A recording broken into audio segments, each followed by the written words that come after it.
I am here at the legendary Duppy Church. And listen, I am not like Fabian, who came here recently, walking on graves, going inside reading warning signs, and walking on the compound. This place is quiet and lonely. So hear what? No going inside for me. I'm gonna do this video standing on the roadway.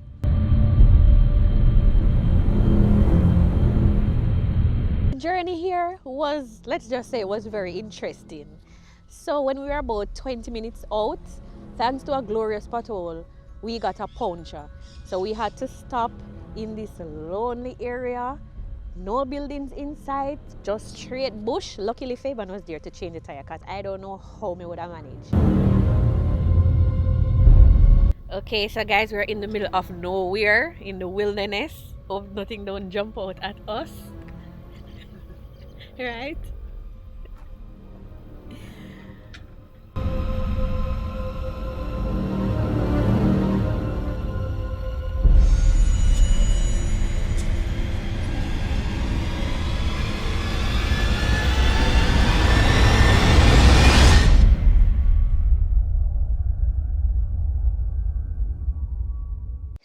Luckily, there were a lot of motorists who were passing.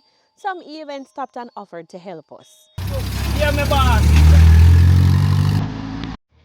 Then we were on our way. If it was just me, I would just take that as a sign to just turn back and go back on my yard.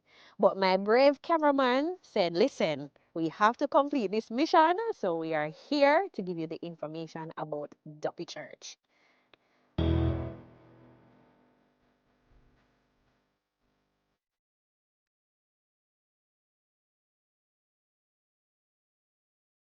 So let's dive into the fascinating and chilling information about Duppy Church, located on the outskirts of Mile Gully, Manchester, Jamaica. Picture this. The year is 1835, and the St. George's Anglican Church seating areas are busy with devoted worshippers. For years, it stood as a beacon of hope and worship for persons in this community. But fast forward to today, it's merely a skeletal shadow of what it once was.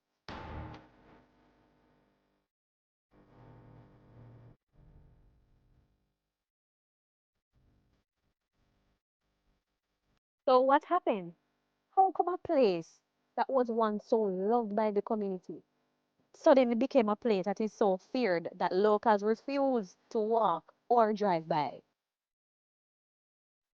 especially after dark, because it is said that that's the time that the spirits become active. Let's start with the name. In Jamaica, we call ghosts duppies, and I believe that this church probably has earned its reputation to be known as the Duppy Church. It is said that supernatural disturbances became so frequent that the congregation moved to the nearby St. Simon's Anglican Church. A congregation driven away not by fire, not by famine, but by restless spirits. The story takes a very sorrowful turn here. The land close to the church is said to be in memory of a slave, James Knight, who chose to preach Christianity, and guess what? Unfortunately, it is said that that cost him his life. He was beheaded by slave masters who were angered by him preaching the gospel to other slaves. What they did was so tragic. They placed his head on display to scare other slaves to not do what he did. One such location that they displayed his head was at Skull Point, and it is said that his spirit never found peace and haunts the Duppy Church today.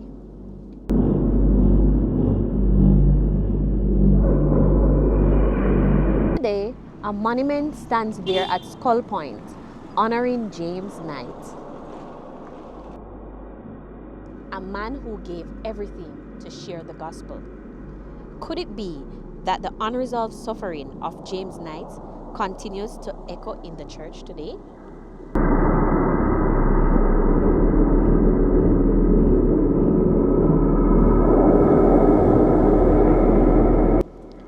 The cemetery too adds to the unease.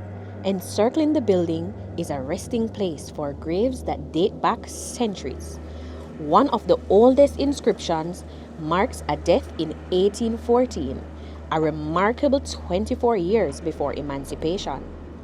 On the newer graves dated in the 2000s can also be seen. The cracked stones and overgrown weeds seem to murmur stories of a forgotten past, keeping the history alive in their silence.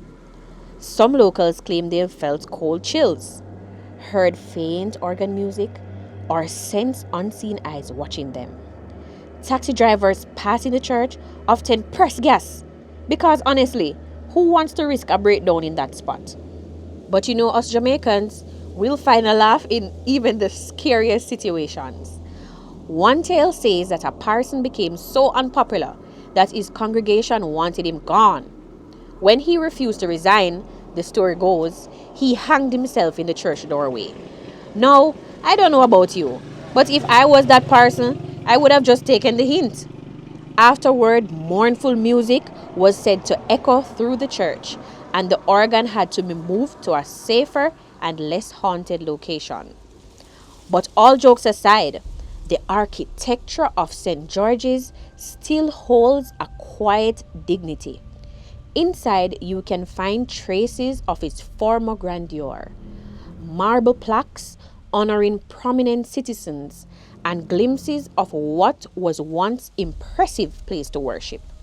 Yet even in this decay, the church seems to carry the weight of its ghostly past.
Further research reveals a more practical reason for the church's abandonment, and I think I'm leaning towards this reason. It is said that in the 1950s, the land close to Skull Point was bought for bauxite mining. So it is said that a lot of the members had to relocate.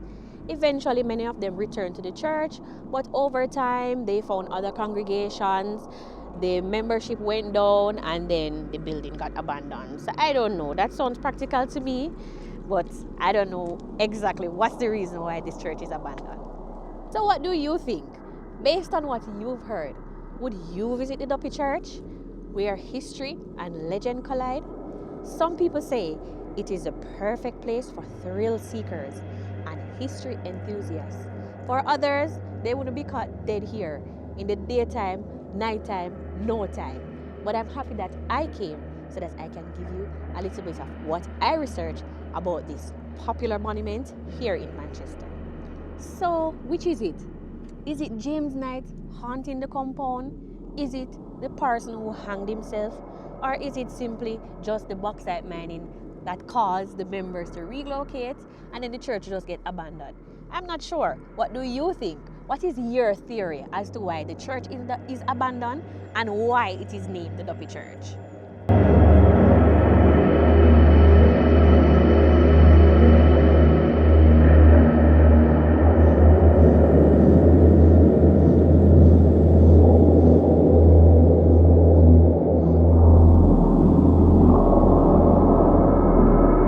So just as I told you, I did this video without going inside, and I gave you all the facts that I researched about Duppy Church. And I hope you learned something today, because I certainly did. And ensure that you subscribe, like, and if you feel it is worthy, just share it to someone that they can learn something. Also, I'm ready and willing to learn from you. What do you know about Duppy Church? Just comment in the comment section. And stay tuned and keep your eyes open for the next great video.